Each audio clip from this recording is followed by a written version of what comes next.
PT Pembangunan Perumahan Persero Tbk atau PTPP menggelar penawaran umum obligasi berkelanjutan 3 PTPP tahap 1 tahun 2021 senilai Rp1,5 triliun. PTPP juga merilis sukuk mudharabah senilai Rp500 miliar. Dana hasil penerbitan surat utang akan digunakan perseroan untuk pembiayaan kembali atau refinancing utang.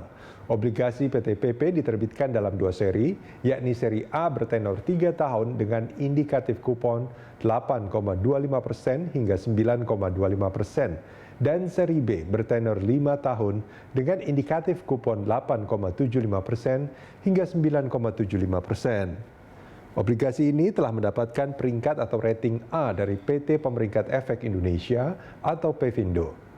Direktur Utama PTPP Novel Arsyad mengatakan, seluruh dana yang dihimpun dari penerbitan obligasi akan dialokasikan sebesar 69% untuk refinancing utang dan sisanya mencapai 31% untuk modal kerja.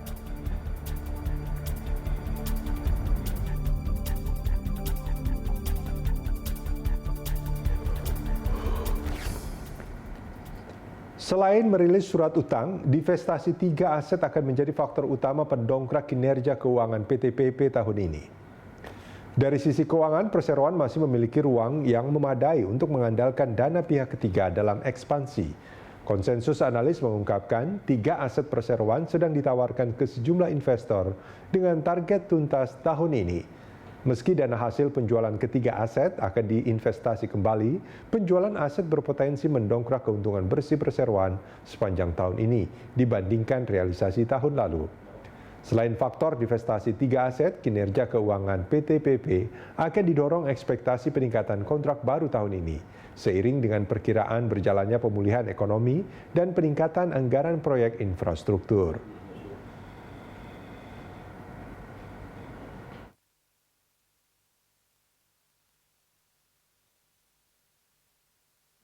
Divestasi 3 aset PTPP diperkirakan mencapai Rp3,4 triliun yang terdiri atas nilai investasi Rp2,2 triliun dan potensi keuntungan investasi senilai Rp1,2 triliun.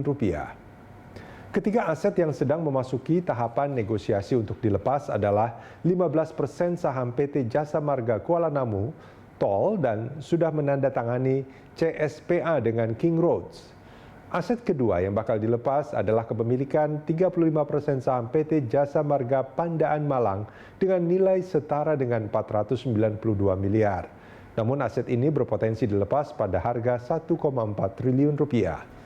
Aset ketiga yang sedang dalam tahap negosiasi untuk dilepas adalah kepemilikan 25% saham PT Prima Multi Terminal yang mengelola pelabuhan Kuala Tanjung, Sumatera Utara.